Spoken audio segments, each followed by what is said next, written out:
Para mí es un honor presentar al doctor Tomás Delgado en este tercer día del proyecto Curso Internacional de Cardiología organizado por las diferentes asociaciones de Argentina, Chile, Perú, México y Ecuador. Tenemos al doctor que nos va a ayudar con electrocardiograma patológico 2, específicamente síndrome coronario agudo. Damos apertura al doctor Tomás Delgado, quien es médico de la Facultad de Medicina de la Universidad Nacional de Tucumán, médico residente del Centro Privado de Cardiología San Miguel de Tucumán. Muchas gracias, doctor, por su colaboración en este proyecto. Muy buenas noches, muchas gracias Juliana por la presentación y buenas noches a todos los que están aquí presentes. Como ya dijeron, ahora vamos a la segunda parte de la parte que tengo que dar yo, de electrocardiograma patológico 2. Vamos a hablar de síndrome coronario agudo, de infarto agudo de miocardio y cosas que les sean útiles a ustedes en su práctica como médicos clínicos. Eh, en esta segunda parte quiero intentar explicarle varias cosas y el por qué el electrocardiograma muestra ciertas alteraciones y qué significan. Si bien a ustedes lo que a mí más me interesa es que sepan reconocer los patrones de que hay alguna arteria que está tapada, me interesa que sepan cómo se origina el supradesnivel, cómo se origina el infradesnivel y que esto les sirva. Y además también hacer hincapié una vez más, yo sé que el día de ayer también lo repetí varias veces, en que ustedes siempre tienen que poner en contexto al paciente que tienen adelante. El electro por sí solo no sirve, ya que ustedes ya saben que es una herramienta diagnóstica y es algo que tiene que acompañar al examen clínico, al interrogatorio, al examen físico que ustedes hagan con el paciente. Es una herramienta, no sirve de que ustedes lo vean al electrocardiograma solo. Entonces, en este tercer capítulo, ayer hablamos de arritmias, que fue el primer capítulo, el segundo capítulo fue bloqueos y ahora cardiopatía isquémica, es cuando la demanda supera la oferta, ¿sí? Y para empezar, quería comentarles esta parte, que ustedes también lo habrán visto en la primera clase con el doctor Cristiani, que el electrocardiograma es básicamente un resumen del potencial de acción cardíaca. Ustedes se acordarán de fisiología, en la cual el potencial de acción de la célula miocárdica tiene diferentes fases. Fase uno, fase 2, fase 3 de meseta, fase 4. Entre la fase 3 y la fase 4 estaba el periodo refractario, tiene que ver con los canales de potasio, los canales de sodio, los canales de calcio. ¿Y por qué les explico esto? Porque, como les decía, el electrocardiograma es el resumen de todos los potenciales de acción de cada parte del corazón. Recuerden que el potencial de acción, si bien cuando uno lo estudia, estudiamos este prototipo, cada parte, las aurículas tienen su potencial, el nódulo auriculoventricular tiene su potencial, el haz de His tiene su potencial, la red de Purkinje también tiene su potencial. Sí, cada rama del corazón tiene su propio potencial. Esto es lo mismo, solo que he visto en un poco más de detalle. No voy a entrar en detalle de esto, pero quería comentarles que este potencial de acción es más complejo de lo que uno piensa y tiene muchos canales que se llaman canales iónicos, que hasta hace unos años yo por ahí no sabía que existían, pero esto explica muchas cosas, muchas canalopatías e incluso la cardiopatía isquémica. Como les digo, el potencial de acción del nódulo sinusal tiene esta forma, el potencial de acción del nódulo auriculoventricular tiene esta forma, el potencial de acción de la red de Purkinje tiene esta otra forma, y juntos, cuando los juntamos, se forma el electrocardiograma. Cada uno de estas piezas del electrocardiograma se llaman electrogramas: electrograma sinusal, electrograma nodal, electrograma del haz de His y de la red de Purkinje. Todos juntos, como verán, la del nódulo sinusal empieza mucho antes que lo de los ventrículos y es porque, ya sabemos, las aurículas se despolarizan primero que los ventrículos y por eso está antes en este esquema, ¿bien? Y por eso este nódulo sinusal se traduce acá, a ver, ya pongo el puntero porque estoy señalando acá. Este potencial de acción se traduce en el electrocardiograma en la onda P y ya empezamos a ver que la de la red de Purkinje del ventrículo se traduce en esta parte que es el QRS y la onda T a la última parte de estos últimos dos potenciales. Como les digo, cada uno de los potenciales tiene su corriente iónica de sodio, potasio eh, y de calcio, y esto es lo que se altera en la cardiopatía isquémica y lo que nos va a dar todos los trazados diferentes. Bien, entonces, como les quería decir, que cuando ustedes vean un supradesnivel, un infradesnivel, sepan que esa es la traducción del daño de estos canales iónicos que se va a traducir en el electrocardiograma. Bien.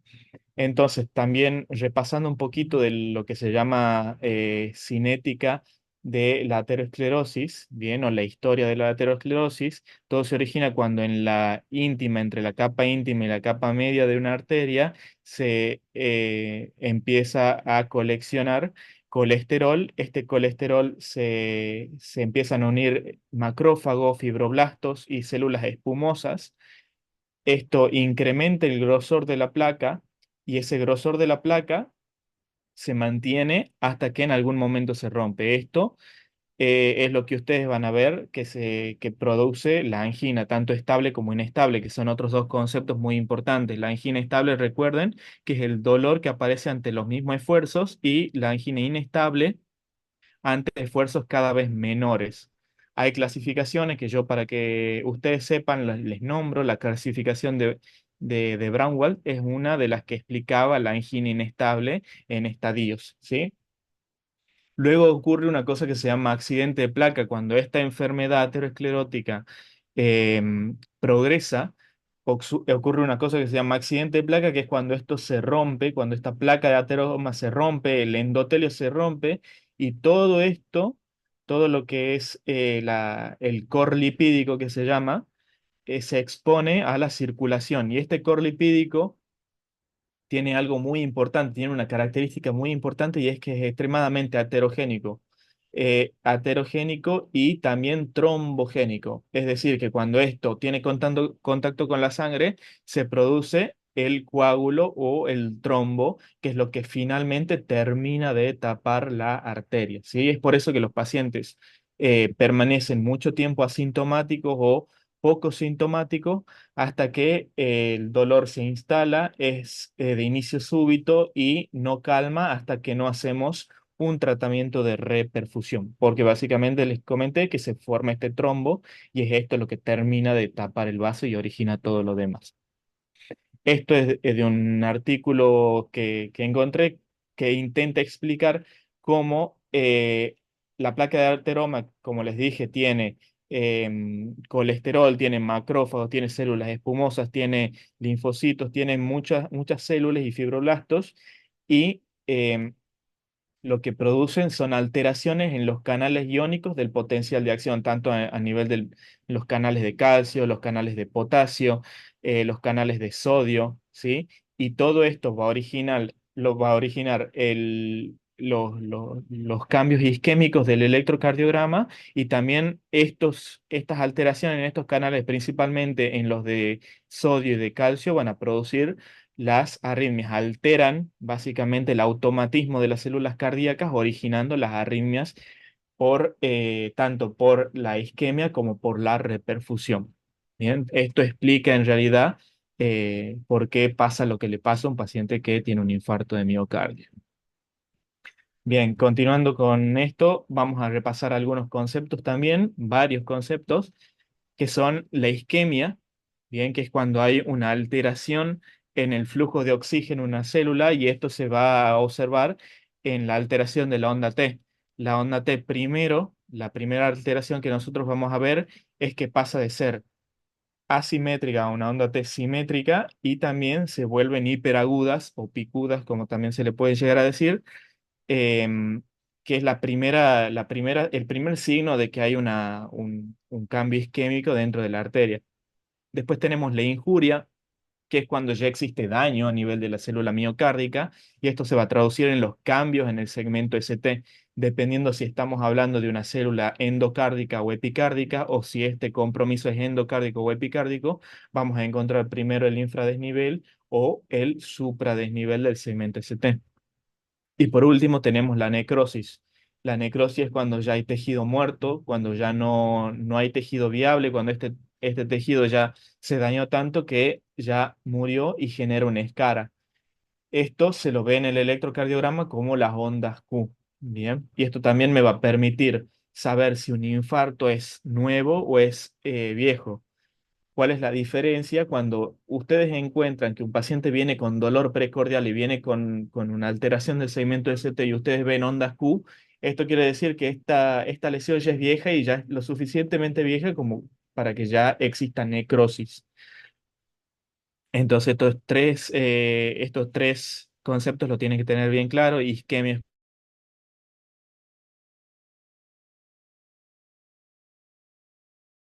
célula miocárdica, la necrosis es cuando ya hay muerte celular. Acá hay varios conceptos también que ustedes van a ver tanto en trabajos de investigación como en literatura: el IAM sin elevación del ST, IAM con elevación del ST, el STEMI o el NSTEMI, que esto es lo mismo que IAM con o sin elevación del ST, pero en inglés. N es por sin elevación, non-ST elevation myocardial infarction. Y síndrome coronario agudo o acute coronary syndrome es un concepto que engloba todo lo demás, ¿sí? ¿Cómo los diferenciamos? Cuando no hay elevación del ST, es un paciente que puede tener infradesnivel del ST o u ondas T negativas, tiene un dolor que es típico y también se determina por la presencia de troponinas o enzimas cardíacas, biomarcadores cardíacos positivos. Entonces, volviendo a estos tres conceptos, la primera parte es la isquemia, en la cual estas células tardan más en repolarizar que las células sanas. Y como les dije, la onda T normal es una onda T grande, asimétrica, y en el caso de cuando existe isquemia, como les dije, tarda más en repolarizar, entonces toda la onda T se desplaza un poco hacia la derecha, tarda más en repolarizar y eso lo van a ver como que se acorta esta onda T y también se alarga el intervalo QT. En un primer momento van a ver esto, que se acorta y además luego lo que van a ver es que se eleva esta onda T. La onda T, como les comenté, y eso también lo saben de la primera clase, va a corresponder a la repolarización de la pared libre del ventrículo izquierdo y esto ocurre desde afuera hacia adentro, desde epicardio hacia endocardio. Hay otras patologías que me produzcan alteración de la onda T y sí, son algunos trastornos hidroelectrolíticos que lo van a ver más adelante. Esto es un poquito más de lo mismo, teniendo en cuenta que esto es el ventrículo izquierdo. Recuerden que la repolarización va desde afuera hacia adentro y las diferentes lesiones isquémicas que nosotros vamos a ver va a depender si la lesión está en endocardio, que es la parte que da hacia la luz del ventrículo izquierdo, o hacia epicardio. Entonces, en un individuo normal, la repolarización, como les dije, va desde afuera hacia adentro y esto me produce la onda T normal, que es grande, que es asimétrica. Cuando existe una lesión subendocárdica, esta onda T se acorta, que era lo primero que veíamos aquí, se acorta la onda T, también se altera el QT y vemos la onda T simétrica y que se empieza a levantar, empieza a tener mayor voltaje y empezamos a ver las ondas T picudas. Y ya después, cuando tenemos una lesión en el epicardio, ya la onda T pasa de ser positiva a ser negativa. Entonces, cuando ustedes vean un electro que tenga ondas T negativas, ustedes ya saben que este electro, muy posiblemente, si la clínica lo acompaña, tenga una lesión subepicárdica. Eh, este es uno de los primeros conceptos que tienen que saber. Eh, Continuando con esto, aquí un poquito más de lo mismo.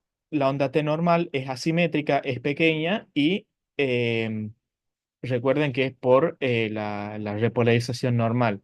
Cuando existe una isquemia subepicárdica, lo que van a ver es la onda T negativa y cuando la vean subendocárdica, vamos a ver la onda T picuda, asimétrica y más que nada es la onda T picuda. ¿Qué es lo que nosotros hacemos en nuestro servicio? A veces las ondas T picudas no son eh, muy evidentes y a veces al paciente lo estamos agarrando en la primera parte con el dolor de lo que de lo que son estos cambios dinámicos. Estas cosas se llaman cambios dinámicos en el electrocardiograma y este concepto de cambios dinámicos ustedes lo van a escuchar mucho en los servicios de hemodinamia, cambios dinámicos porque dependen del tiempo y dependen de la progresión de la lesión. ¿Qué es lo que hacemos cuando un paciente viene con un dolor que genera una duda? Hacemos electroseriado a los 15 minutos, a los 25 minutos, a los 30 minutos y a la hora. Y ahí vamos comparándolos uno entre otro para ver si somos capaces eh, de ver estos cambios mínimos, si podemos ver que las ondas T se van reagudizando, se van volviendo hiperagudas, si vemos que va haciéndose negativa. Siempre cuando hay un dolor muy típico, obviamente ustedes al paciente lo tienen que internar para realizar los métodos complementarios, pero si genera algún tipo de dudas, ustedes tienen que hacer electroseriados y también hacer test de troponina seriados eh, en el servicio de guardia para saber a qué paciente ingreso al servicio o a qué paciente no lo ingreso y le estudio de manera ambulatoria. ¿Dónde podemos ver ondas T negativas normales? Esto siempre tengan mucho cuidado porque esto también requiere cierta experiencia y requiere de que hayan visto muchos electros y también que interroguen muy bien al paciente. Ondas T negativas normales podemos ver en ABR. Recuerden que ABR, cuando ustedes veían en el electrocardiograma normal y veían el sistema exaxial de Baylis que nos permite ver el ángulo del corazón, ABR es la que ve que todos los impulsos eléctricos se le alejan. Entonces, para ABR, todos los complejos van a ser negativos. Todas las ondas van a ser negativas, todas las T, todos los QRS y todas, incluso la onda P va a ser negativa, porque para ABR todos los impulsos eléctricos se alejan. En B1 y B2 también lo podemos llegar a ver y en las personas con sobrepeso también los podemos llegar a ver en B3. También se puede llegar a ver en ABL. En D3 también es muy común porque recuerden que D3 en el sistema hexaxial está, a ver, lo vamos a dibujar, en el sistema hexaxial, acá está ABR y acá está D3, ¿sí? Acá está D2, acá está D1 y acá está BL y el corazón, el impulso cardíaco va en esta dirección y muchas veces para D3 también se le aleja y por eso es una onda T negativa también. Se lo puede ver durante el embarazo, durante la hiperventilación, en deportistas, en ciertas neurosis y, por supuesto, en la dextrocardia. Ustedes me dirán, che, Tomás, ¿por qué en el embarazo, en la hiperventilación o en las personas con sobrepeso pueden aparecer ondas T negativas? Y esto pasa porque en esas situaciones el corazón no tiene esta disposición, no tiene este ángulo en lo que sería el tórax del paciente, sino que el sobrepeso, el embarazo, lo que hacen es que levantan la punta del corazón porque todo lo que está en el abdomen empuja el diafragma hacia arriba y el corazón, en vez de tener esta disposición, puede llegar a tener esta disposición y estar más bien horizontalizado y esto me cambia todas las polaridades de los trazos y de las ondas del electrocardiograma. La hiperventilación también, la hiperventilación lo que hace es levanta el diafragma y también lo horizontaliza el corazón. Y esto también sirve, la hiperventilación sirve para nosotros también determinar cuándo una onda T es patológica y cuándo es normal. Al paciente, si tenemos alguna duda por D3 más que nada o por B1 y B2, si son ondas T patológicas, lo hacemos inspirar al paciente y si esa onda T se aplana o se vuelve positiva, ya sabemos que es por el ángulo en el que está el corazón en el tórax del paciente. Si fuera isquémico, no hay ninguna maniobra que lo cambie a esa polaridad. Con respecto a ondas T negativas patológicas, pueden ser primarias por disminución de la oferta de oxígeno o secundarias por aumento de la demanda en un corazón que obviamente ya tenga una alteración estructural porque ya tenga una placa de ateroma, que ante mayor demanda ya existe este trastorno en la repolarización. Esto es prácticamente un electro normal y quiero mostrarles cómo en D3 las ondas T pueden ser planas y en ABR siempre van a ser negativas. En B1 también suelen ser negativas, en este caso no, pero siempre en la mayoría de los casos suelen ser negativas. ¿Y por qué pasa eso? Y por lo mismo que estamos hablando acá. Recuerden que en el sistema hexaxial acá está ABR, acá está ABL y acá está D3, D3 y acá abajo está ABF, ¿sí? Y recuerden que cuando nosotros ponemos los electrodos, si imaginamos que acá está el tórax del paciente, B1 es la única que lo ve desde el lado derecho y todos los demás los ven, B2, B3, B4, B5 y B6 son electrodos que lo ven al corazón desde el lado izquierdo y por eso es que solamente para B1 y raras veces para B2 existen ondas T negativas que son normales. Bien, es más que nada por eso, por la posición en la que ponen el electrodo. Este es otro electrocardiograma normal en la que vemos bien marcada la onda T negativa en ABR y acá ya vemos una onda T más bien plana en B1 que es completamente normal. Cuando hablamos con injuria, de injuria, cuando esta hipoxemia celular persiste en el tiempo y ya provoca un daño en el miocito. El miocito está dañado, está sufriendo, pero todavía no está muerto. Eh, al igual que en la isquemia, la alteración eh, va a depender de la cantidad de tiempo que el paciente se ha quedado, que el miocito se ha quedado sin oxígeno y podemos ver dos alteraciones que la vamos a ver en el segmento ST. Otra vez recordemos que la repolarización no ocurre desde epicardio a endocardio y ¿qué es lo que vamos a ver? Esto es un ST normal, ¿sí? Un segmento ST normal que está normonivelado y, no, y ustedes para cuando les genere duda si está normonivelado o no, lo que van a hacer es agarrar una hoja y ponerlo sobre la línea de base y fijarnos si el segmento ST sigue esa línea de la hoja que ustedes están colocando, ¿sí? Acá es evidente, a veces no es tan evidente, pero cuando existe injuria subendocárdica, ustedes lo que van a ver es el infradesnivel del ST. Como les dije, ¿qué quiere decir el infradesnivel del ST? Es que está ocurriendo un daño que me está alterando los canales iónicos del potencial de acción y eso se traduce como un infradesnivel, la isquemia subendocárdica. Y cuando ustedes vean isquemia subepicárdica, van a ver el supradesnivel del ST. Cuando existe isquemia subepicárdica es cuando ya se produce la oclusión total de un vaso coronario, ya sea arteria descendente anterior, coronaria derecha, arteria circunfleja, que son arterias grandes y son arterias epicárdicas. Ahí recién van a ver el supradesnivel del ST que significa, como les digo, oclusión total del vaso. Hay un concepto también muy importante que es el vaso culpable, que lo vamos a hablar un poquito más adelante, y el vaso culpable, ese concepto nos sirve para saber, por medio del electrocardiograma y de la presentación clínica del paciente, cuál es el vaso sanguíneo que va a buscar el hemodinamista para reperfundir con angioplastia coronaria, ¿sí? Eso ya lo vamos a hablar un poquito más adelante. Entonces, ¿cuáles son las fases de la isquemia y de la injuria? Al principio, en los primeros minutos, ustedes van a ver lo que hablábamos al principio. Cuando hay isquemia, hay déficit de oxígeno, todavía no hay un daño y van a ver que la onda T va a ser simétrica y va a ser hiperaguda o picuda también. Les digo picuda porque en inglés, en la literatura, lo van a ver como hyperacute o como peaked T-waves. ¿Sí? Peaked quiere decir picuda e hyperacute, hiperaguda.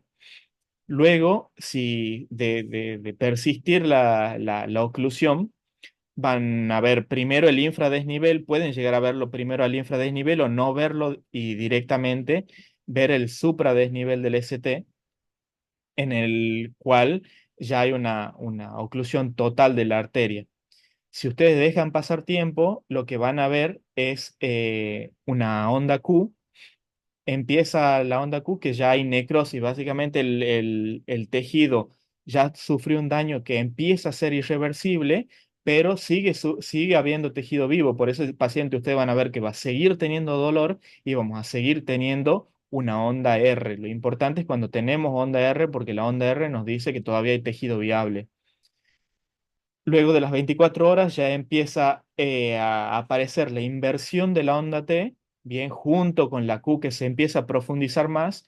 Que la Q se empieza a profundizar más quiere decir que hay más tejido necrótico y que empieza a disminuir la onda R quiere decir que hay menos tejido viable. Más necrosis, menos viabilidad y la onda T ya empieza a mostrar que ya hay una alteración importante en la repolarización. Y cuando pasa mucho tiempo, cuando pasan días o semanas, ya persiste la onda Q, a veces ya ni siquiera van a ver onda R y van a ver ondas T negativas.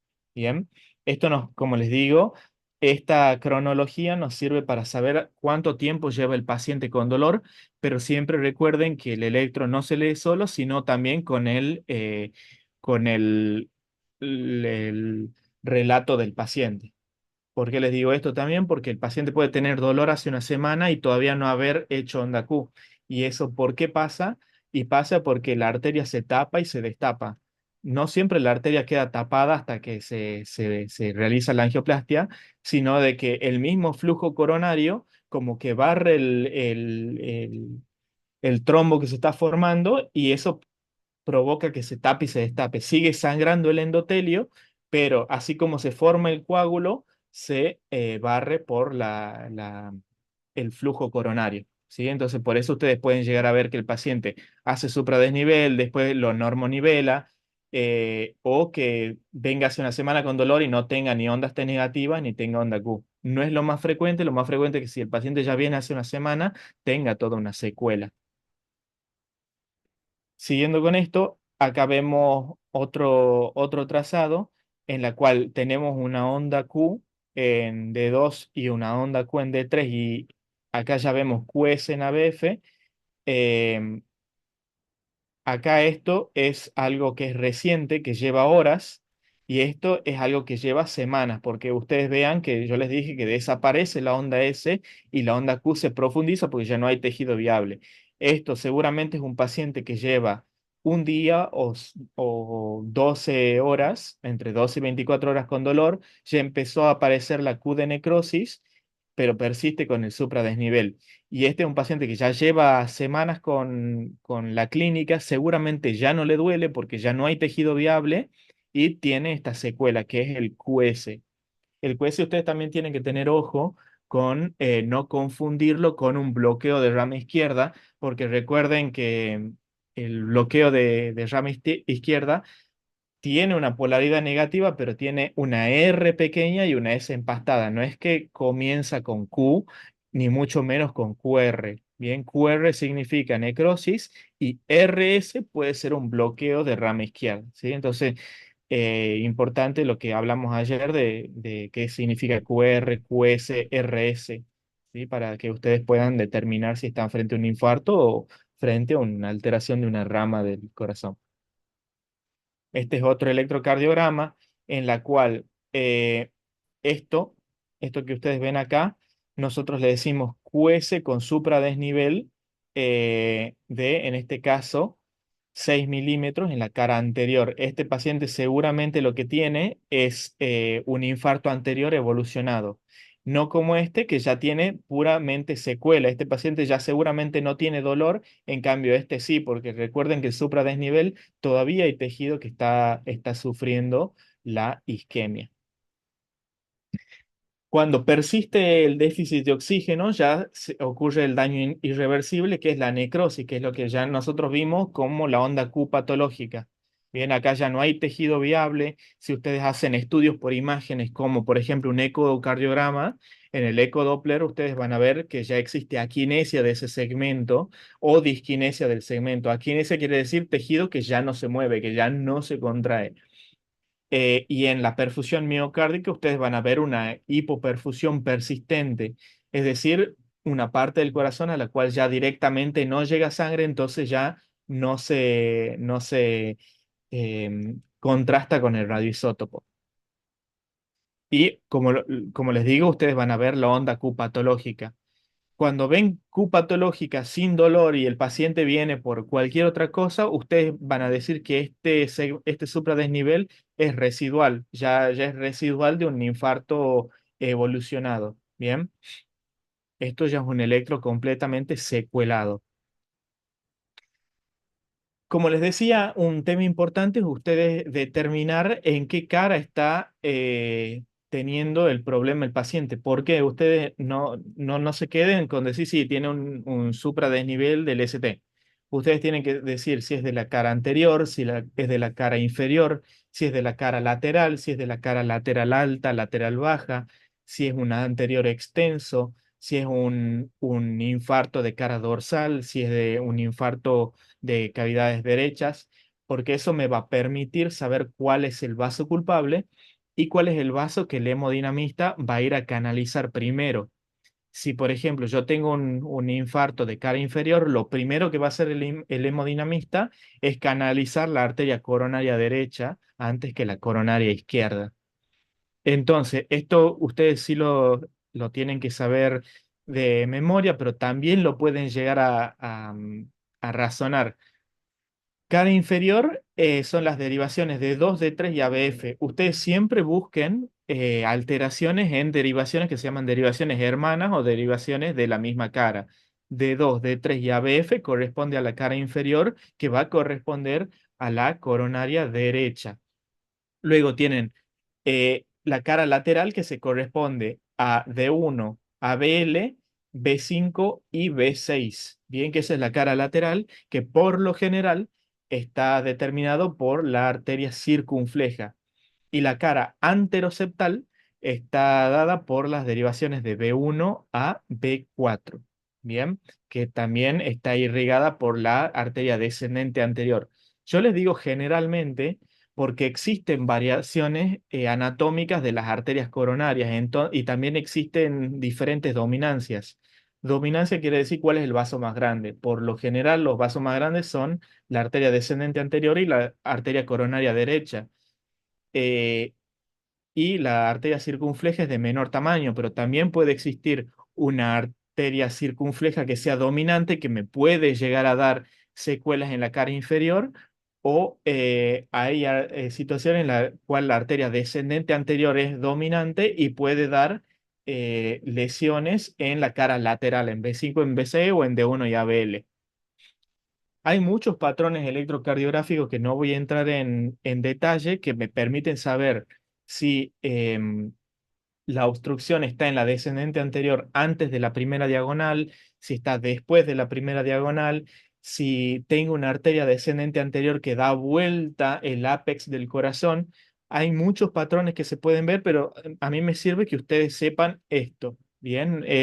Porque es como ustedes lo van a presentar al paciente. Entonces, ¿qué caras corresponden a qué derivaciones? La cara lateral a D1, a BL y B5, B6. La cara anteroseptal a B1, B2, B3 y B4. Y la cara inferior a D2, D3 y ABF. Como les dije, esto lo tienen que saber de memoria, pero también lo pueden llegar a razonar si ustedes tienen en su mente una vez más el sistema hexaxial, ¿sí? Una vez más, D3, D2 y ABF. Fíjense, D3 está aquí, ABF está aquí y D2 está aquí. Y el corazón está en esta disposición. Y fíjense cómo justamente la cara inferior del corazón está determinada por estas tres derivaciones que corresponden a esto que yo le estoy diciendo de cara inferior. D1, ABL, B5 y B6, fíjense que curiosamente D1 está aquí, ABL está aquí, y si tenemos que imaginar dónde están las ventosas de B5 y B6, están más o menos aquí y acá. Y esto es la cara lateral del corazón, ¿sí? Entonces, ABL, D1, B6 y B5.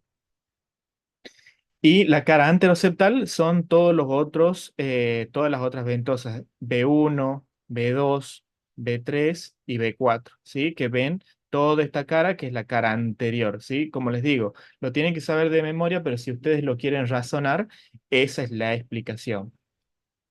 Existen otras caras que ustedes también es importante que lo sepan, que son, por ejemplo, la cara septal, que es la cara del septum interventricular, que está dada más que nada por estas dos derivaciones, B1 y B2, que ustedes lo van a ver determinada en esas dos derivaciones. La cara anterior más bien es de B3 y B4, que son estas dos de acá.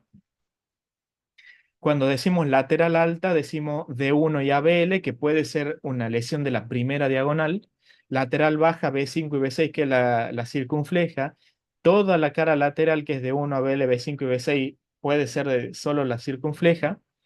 Anterolateral es decir desde B1 a B6, y anterior extenso es toda la cara anterior y toda la cara lateral, que puede ser por una descendente anterior que sea muy grande.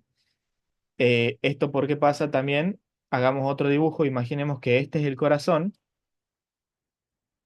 ¿sí? Este, acá tenemos el tronco de la coronaria izquierda que se divide en la descendente anterior y en la arteria circunfleja, ¿sí? La arteria circunfleja puede ser más corta y pueden tener una descendente anterior que da vuelta el ápex del corazón, y por eso puede agarrar derivaciones que le corresponderían a la circunfleja, ¿sí? Por eso existe eso que se llama anterior extenso, porque es por una arteria descendente anterior que es muy grande. La cara posterior ustedes también la pueden ver, que es importante que ustedes hagan siempre, rutinariamente se acostumbren a hacer derivaciones derechas y posteriores que son por B7 y B8, y para hacer esas derivaciones ustedes lo que tienen que hacer es ponerlo de costado al paciente y seguir lo que sería, por donde se iría B5 y B6. Si ustedes lo extienden un poquito más al dorso del paciente, van a tener las derivaciones posteriores, que les puede hablar de una arteria circunfleja o de una arteria coronaria derecha. Y las derivaciones derechas son B3R y B4R, que están del lado derecho del paciente, están por debajo de B1, y me puede hablar de una alteración de la coronaria derecha. También tener alteraciones de la repolarización de las derivaciones derechas me puede hacer pensar que estoy frente a un infarto de ventrículo derecho. Para ejemplificarles esto, como yo les decía anteriormente, esta es la arteria descendente anterior, que se lo ve por medio de las derivaciones B1 a B4. La arteria circunfleja les había dicho D1 a BL, B5 y B6. Inferior, que es la coronaria derecha, que sale de otra arteria, que directamente de la aorta, no sale del tronco de coronaria izquierda, es D2, D3 y ABF. Donde en este esquema del corazón que le estoy haciendo está las derivaciones derechas.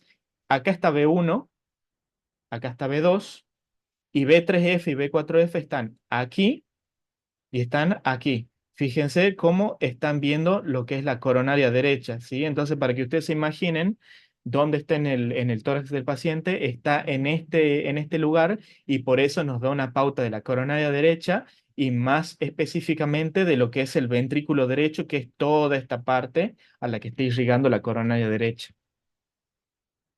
¿Para qué también les sirve saber clínicamente esto? Y es para pensar en las posibles complicaciones que va a tener el paciente. El paciente que tenga alteraciones en la descendente anterior, ustedes tengan en cuenta que la cara anterior del corazón es la que mayor contractilidad y mayor eh, significancia le dan a lo que ustedes le llaman FEBI, o fracción de eyección, ¿sí? O FEI. Entonces tengan en cuenta que los infartos de cara anterior pueden alterar la contractilidad de la cara anterior, provocando alteraciones en la FEI, y esto traducirse más tarde en lo que se llama insuficiencia cardíaca. Bien, ¿se acuerdan ayer cuando hablábamos de arritmia? Hablábamos de la arteria que irriga el nódulo sinusal, que es una rama de la coronaria derecha. Entonces, saber que el infarto está siendo en cara inferior los puede hacer pensar que el paciente puede tener lo que nosotros veíamos ayer, que es el bloqueo AB completo, ¿sí? Una de las complicaciones más frecuentes del infarto inferior. Para todas estas cosas les sirve saber la cara, para esperar o para estar precavidos a cuáles pueden ser las complicaciones del paciente. Así también como la coronaria derecha irriga el nódulo sinusal, también irriga el ventrículo derecho, y otra de las complicaciones del infarto inferior, el infarto de la coronaria derecha, es la falla de ventrículo derecho, ¿sí? Ah, discúlpenme que no soy muy bueno con el mouse, la falla de BD, ¿sí? Que es otra presentación de la insuficiencia cardíaca, pero ya no de la cara anterior, sino del ventrículo derecho. Acá un poquito más esquemático. eh, en el infarto septal, que ustedes acuérdense que lo van a ver en B1 y B2, las arterias afectadas pueden ser la descendente anterior y las ramas septales. Las ramas septales, en el dibujito este que yo le estoy haciendo acá, son unas ramitas que van aquí, van a irrigar el septum del ventrículo izquierdo, que está por acá, ¿sí? Ya estoy llenando mucho el dibujo, pero el septum iría por ahí. Si tenemos que cortar al corazón, más o menos iría por acá el septum y estas de acá son las arterias septales. Eh, Cuando tenemos un infarto de cara anterior circunscrito, o sea, desde B1 hasta B4, tenemos toda la descendente anterior y las ramas diagonales, que son unas ramas que se van más bien a la cara lateral, que son estas ramas que van hacia acá. Por lo general, los pacientes tienen dos diagonales. En el anteroseptal van a tener tanto septales como diagonales alteradas, eh, y en el infarto lateral van a tener o las diagonales que da la descendente anterior o la circunfleja o la rama marginal, que ustedes lo van a leer en los informes de hemodinamia como obtusa marginal. El anterolateral ya se extiende hacia B5 y B6, que pueden ser las diagonales, la obtusa marginal o la circunfleja.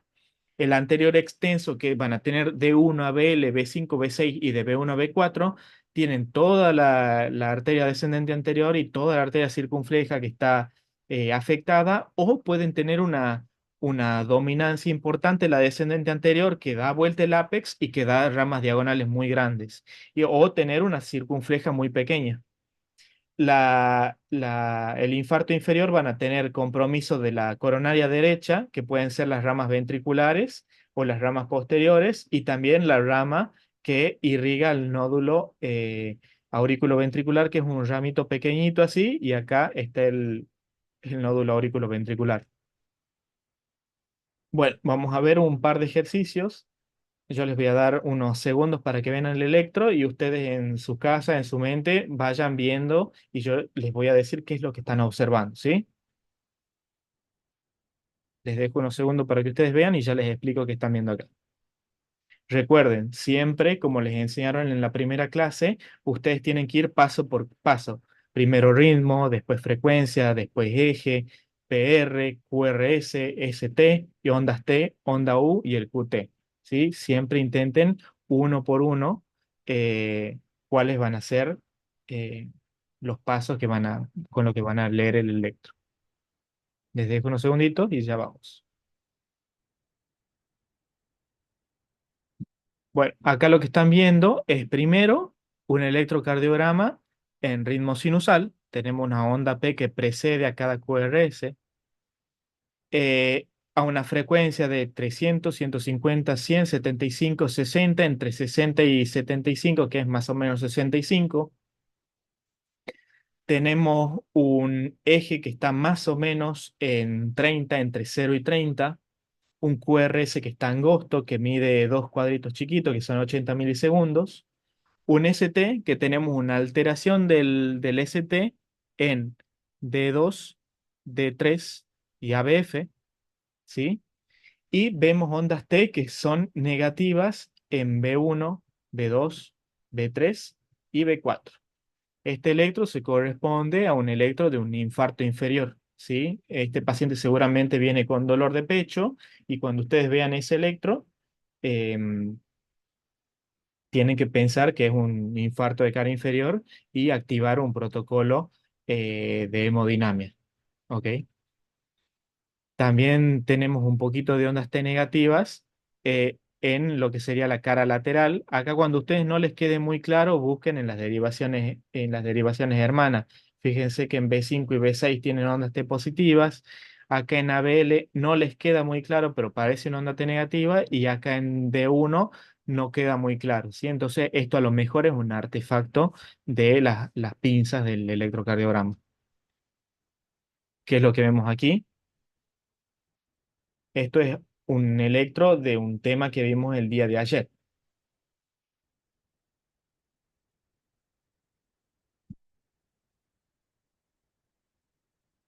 En este electro, a ver, onda P la vemos, no sé ustedes, pero yo no la veo, ¿sí? Desde acá, capaz que los anteojos falta una actualización, pero yo desde acá no la veo. Entonces, podemos decir que es inusual, no podríamos decirlo, pero vemos que el complejo es angosto, el complejo es rápido, vemos un infradesnivel que está en todos lados, eso se llama doble producto, que está dado por la frecuencia cardíaca. Esto es un electro de una taquicardia paroxística supraventricular, ¿sí? O recuerden, el primer diagnóstico diferencial de la taquicardia supraventricular paroxística es el flutter auricular.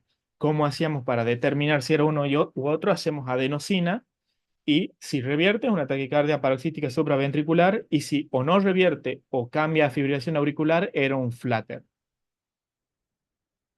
¿Qué es esto?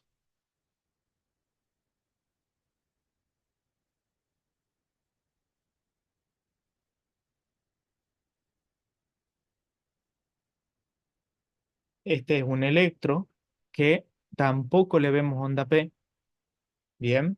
Es un electro que tiene un QRS ancho, que es regular, y dentro de las arritmias de QRS ancho y regular teníamos o el ritmo nodal o el ritmo idioventricular acelerado. Bien, el ritmo idioventricular acelerado es un ritmo aberrante, post-reperfusión, con complejos anchos, ¿sí? Esto es algo que lo van a ver muy frecuentemente dentro de la sala de hemodinamia. Esto tiene como una imagen de rama derecha, porque ustedes vean el RSR que tienen en B1. Un segundito, un segundito que estamos con problemas técnicos.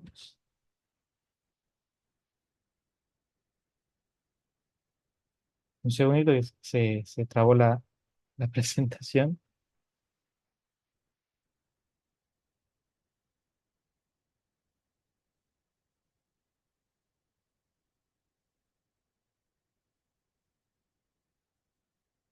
Disculpen que estamos con problemas técnicos.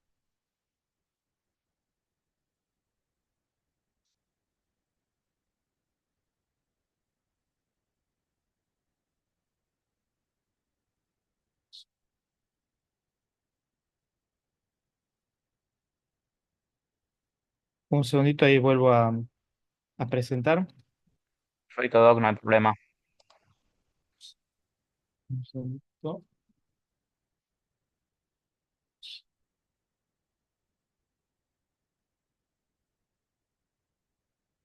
Aquí estamos. Volviendo. Mil disculpas por el problema técnico. Ya casi estamos terminando. Bien, estábamos aquí. Acá tenemos otro electro, ¿sí?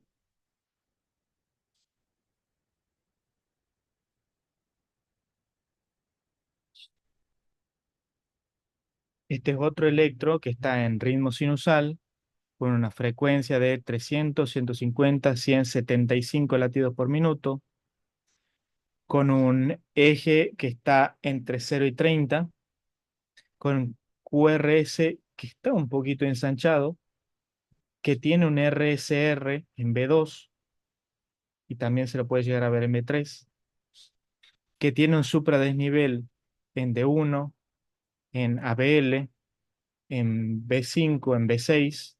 Tenemos un supradesnivel en B2, B3 y B4. Tenemos infradesnivel en D3 y ABF. Esto es un infarto anterolateral extenso, ¿bien? En la cual o podemos tener dos arterias, que son la arteria descendente anterior o la arteria circunfleja, o una arteria descendente anterior muy grande, que dé ramas diagonales muy grandes también y que dé vuelta el ápex del corazón. Este infradesnivel es lo que se llama imagen en espejo de la cara anterior, ¿sí? Ustedes siempre cuando vean el supradesnivel busquen la imagen en espejo, pero no siempre la van a ver. Y este RSR que ustedes ven es que ya tienen un trastorno, un bloqueo de rama, tienen un bloqueo de rama derecha, ¿bien? Entonces tenemos un infarto anterior, anterolateral extenso con una imagen de bloqueo de rama derecha. también vean cómo acá en la cara lateral empieza a aparecer una onda Q bien pequeña. Ahí tengan cuidado porque a lo mejor este infarto ya lleva un tiempo, unos días de aparición. Este otro electro,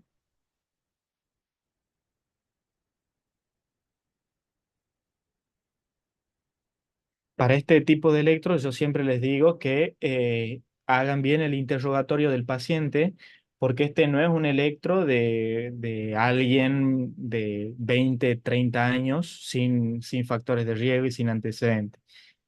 Puede venir sin dolor, sí, pero no piensen que esto es un electro normal.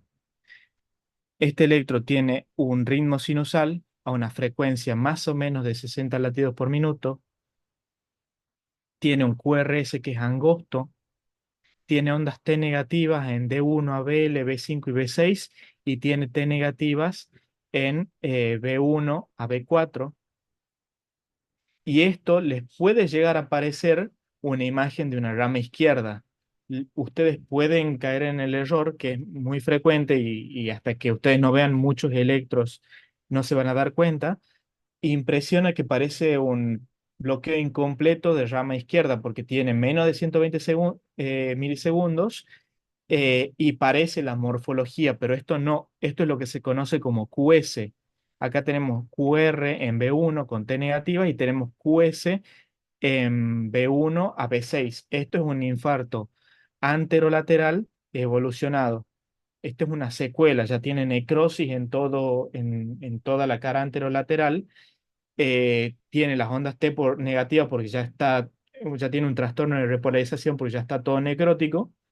Y si ustedes hacen diagnósticos por imágenes, al hacerle un ecocardiograma, este paciente va a tener aquinesia en la cara anterior, en la cara lateral, en el septum, y seguramente también tiene una FEI deprimida, porque todo lo que es la cara anterior, que es lo que yo les dije, que da la FEI y la mayor parte de la contractilidad del ventrículo, eh, toda esta cara ya está necrótica.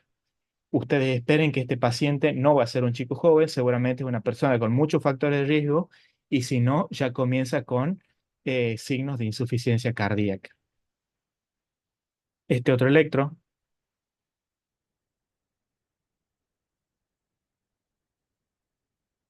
ustedes vean que acá tenemos ondas P que van a una frecuencia rápida, ¿sí? Una frecuencia más o menos de 300, 150, 100, 130 latidos por minuto y tenemos unos ventrículos que van a una frecuencia de 300, 150, 100, 75, 60, 55, 45 más o menos.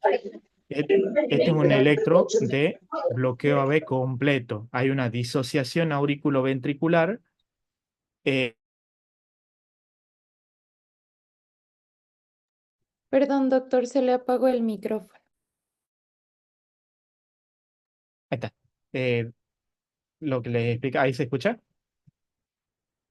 Bien. Sí, ahí está perfecto, gracias. Este es un electrocardiograma en la cual les estaba diciendo que las aurículas van a una frecuencia más o menos de 130 latidos por minuto y los complejos QRS, los ventrículos van a una frecuencia de 40 latidos por minuto. Esto es un bloqueo AB completo y cuando ustedes tengan bloqueo AB completo, no existe el bloqueo AB completo con bloqueo de rama izquierda o con bloqueo de rama derecha, sino que tiene imagen de rama izquierda o imagen de rama derecha. ¿Por qué? ¿Sí? Y esto es muy interesante de que ustedes lo sepan.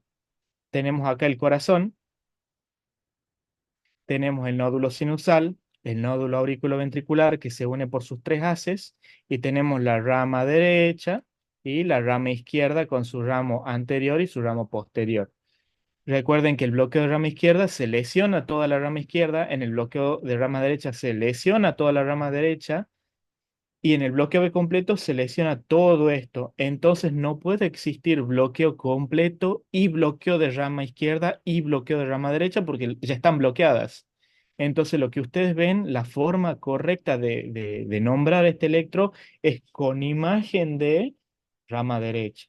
Bien, no digan bloqueo B completo con bloqueo completo de rama derecha porque eso no existe. Es bloqueo B completo con imagen de rama derecha. Y recuerden cuál era el tratamiento para este paciente, marcapasos definitivo o transitorio hasta tanto tengamos em, un marcapasos definitivo. Este es otro tema que yo les quería comentar. Yo les comentaba ayer cuando hablábamos de bloqueo de rama, en el bloqueo de rama izquierda, ustedes recuerdan que veían algo que parecía un supradesnivel y yo les contaba la anécdota de que en una de mis primeras guardias yo vi un electro de rama izquierda, un bloqueo completo de rama izquierda y yo subí corriendo diciendo que era un supradesnivel, que era un infarto anterior, ¿sí?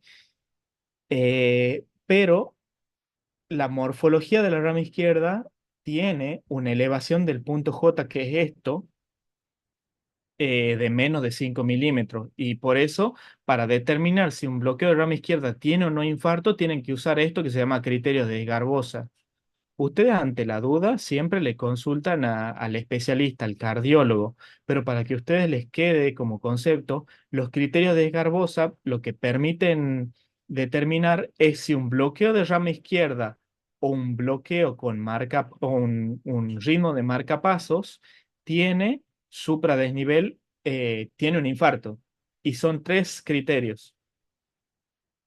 El criterio número uno es que ustedes vean un supradesnivel, una elevación del punto J más de 5 milímetros, que sea de 6, 7, 8 milímetros, es uno de los criterios. Bien, esto me va a dar 2 puntos para criterio de Garbosa. Entre paréntesis, para que esto sea positivo, el criterio de Garbosa tiene que tener 5 puntos para que yo diga que es con seguridad alta probabilidad de que sea un infarto. Este es el que menos puntaje me da para el criterio de Garboso. Después tenemos el infradesnivel en B1, B2 a B3, ¿sí?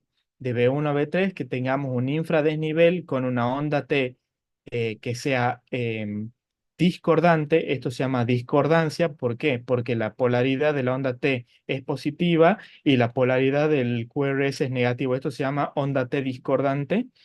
Discordancia más un infradesnivel de B1 a B3 es otro criterio que me va a dar eh, 3 puntos.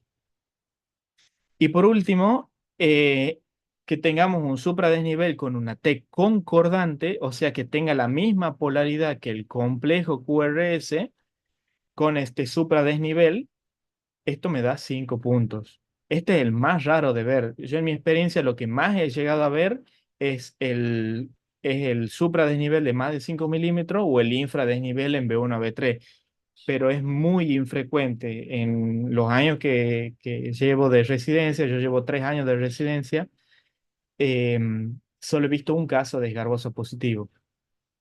Pero recuerden que siempre le va a mandar la clínica del paciente. No se guíen solo por el electro. Si tiene un rama izquierda y el paciente tiene un dolor típico y un pretest elevado, ustedes lo internan y le hacen todos los estudios. El criterio de Esgarbosa es algo más bien ya para determinar si está con un infarto o no, pero la clínica es soberana en todos estos casos. Bueno, aquí les dejo algunas imágenes. Esta es una de las unidades coronarias en las que yo trabajo. Tenemos 2 unidades coronarias, tenemos 38 camas. Este soy yo haciendo un trabajo de investigación en un congreso aquí en Tucumán, uno de los primeros trabajos que presenté. Esta es la sala de hemodinamia, en donde acá ven el cateterismo, acá recién estaban progresando, esta es la cresta ilíaca y acá estaba la arteria femoral por la cual se cateteriza todo el árbol coronario. Acá tienen el polígrafo, siempre cuando entré por primera vez me dijeron que vos tenés que tener los ojos en 3 lugares, en la imagen, en el polígrafo y en el paciente. Y estos son mis compañeros, este es mi grupo de trabajo, algunos de los residentes que trabajamos en el servicio y quienes hacen que la residencia sea mucho más amena y sea un buen lugar para formarme como cardiólogo. Nada más que agradecerles por el espacio, a, a ESCOME, a, a mi amigo Brian, que me invitó y me tuvo en cuenta para esta conversación, para esta charla, y a ustedes, por supuesto, por estar presentes, tanto ayer y hoy, que hablé un montón, seguramente ya los debo haber cansado, pero la idea era compartir un poquito del conocimiento que me dieron estos años de residencia. Así que muchas gracias a todos y estoy a la disposición para si me quieren preguntar algo ahora, si quieren mandarme un email o por donde sea, háganme saber sus preguntas y yo con gusto les voy a compartir mi experiencia y si hay algo que yo no lo sepa, lo vamos a aprender todos juntos, porque yo también estoy aprendiendo y ojalá ustedes también sepan que siempre van a aprender algo nuevo y que nunca van a saber todo. Y es lo más importante de esta carrera, es saber que no van a saber todo y siempre saber que esto es algo que lo hacen en grupo, que hay alguien siempre que va a tener un poquito más de experiencia y saber siempre tener la humildad y de poder preguntar y decir no sé, porque a veces van a haber cosas que no sepamos y cuando ustedes se reciban de médicos, que eso va a pasar indudablemente, no van a saber todo y siempre cuenten con que es importante preguntar a un colega, a un libro, a un artículo, y sepan que eso no los hace menos médicos, sino que los hace ser conscientes de hasta dónde llega su conocimiento y saber que siempre van a tener algo más para aprender. Así que muchas gracias a todos y estoy a su disposición. Muchas gracias, doctor, por todo su tiempo y conocimiento.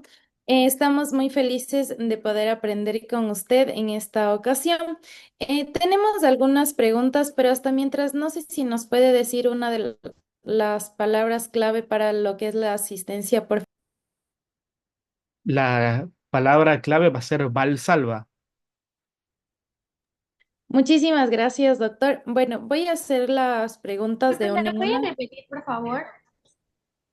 Valsalva, con B corta las dos. Gracias. Le voy a hacer de una en una las preguntas. Nos preguntan, ¿a las cuántas horas puede aparecer la onda Q? Eso depende de cada paciente, pero por lo general, en mi experiencia, lo vi a partir de las 12 a 24 horas de aparecido el dolor, pero hay pacientes que a las 6 horas ya van a hacer onda Q. 12, 24 horas, más o menos, ya tenemos una onda Q en la mayoría de los casos, pero hay casos en los cuales a las 6 horas. Muchísimas gracias, doctor. La otra es, ¿por qué en el infradesnivel puede haber troponinas positivas? Es igual decir angina inestable. ¿Puede pasar que en un infradesnivel en B1 y B2 en realidad sea un supradesnivel en la cara inferior? ¿Cómo lo diferencia? Esa es una excelente pregunta, muy, muy buena pregunta. Cuando hay troponinas positivas, hay un infarto. Y el infarto, recuerden, dentro de los primeros conceptos que hemos repasado, puede ser con o sin elevación del segmento ST, que es el YAM CEST con S o el YAM CEST con C. Cuando es con elevación del ST, vamos a tener un supradesnivel indudablemente en cara anterior, en cara inferior, en cara lateral, en cara posterior. Lo vamos a ver al supradesnivel y cuando no lo vemos, eso se llama infarto sin elevación del ST o cuando ustedes lean artículos en inglés, el NSTEMI, ¿sí? NSTEMI, Non-ST Elevation Myocardial Infarction. ¿Cómo me doy cuenta si en realidad era un supradesnivel de cara inferior y en realidad haciéndole el electro completo? Cuando ustedes le hagan el electro de 12 derivaciones, van a ver un infradesnivel en B1 y B2 y van a ver un supradesnivel de la cara inferior. Y no se olviden nunca de hacer las derivaciones posteriores y las derivaciones derechas, porque a veces no vamos a encontrar un supradesnivel en ninguna de las 12, vamos a encontrar infradesnivel, pero si no hacemos las posteriores o no hacemos las derechas, no vamos a saber si es un infarto de cara dorsal o un infarto derecho. La respuesta es, ¿cómo me doy cuenta, cómo lo diferencio? Es haciendo el electro completo y si no lo encuentro en el supradesnivel, es un infarto sin supradesnivel del ST. Muchísimas gracias, doctor. Y tenemos las dos últimas, que si es que nos puede recomendar alguna bibliografía para poder revisar. Y también, De y, bibliografía, sí, perdón.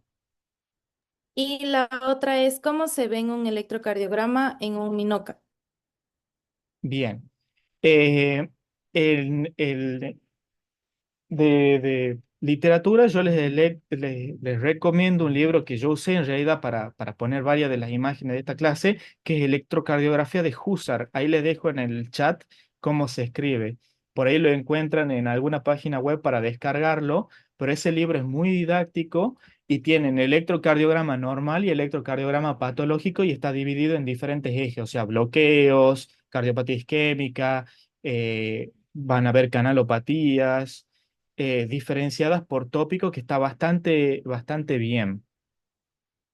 ¿Y cómo se ve en el electrocardiograma un MINOCA? ¿Sí? El MINOCA, el MINOCA para los que no sepan es el infarto de miocardio no obstructivo, en el cual ustedes pueden llegar a ver un supradesnivel rarísimo, pero más que nada ustedes lo van a determinar por la presencia de troponinas positivas y cuando ustedes hagan una cinecoronariografía no van a ver lesiones obstructivas, no van a ver placa de ateroma. ¿Y cuándo se puede llegar a ver un minoca? Cuando haya un vasoespasmo, cuando haya alteración de la microcirculación, pero en el electrocardiograma pocas veces van a ver alguna alteración. Pueden ver supradesnivel, pueden ver infradesnivel, pero lo que van a ver seguramente se lo va a determinar por el cateterismo. O sea, en el cateterismo ustedes no van a encontrar lesiones de las arterias. Y eso quiere decir MINOCA, myocardial infarction, non-obstructive coronary artery, de arterias coronarias no obstructivas, infarto de miocardio. Como les digo, no hay nada de patognomónico en el Minoca. No hay nada que ustedes digan, "Mm, sí, mira, este electro tiene esto, es un Minoca". No, lo van a determinar por troponina y por un cateterismo sin lesión. Muchísimas gracias, doctor. Eh, Estamos eternamente agradecidos con usted por todo el tiempo compartido en este proyecto que hemos organizado. Agradecemos también a los participantes y nos vemos el día de mañana. Muchísimas gracias, doctor. Una buena Muchas gracias y buenas noches a todos.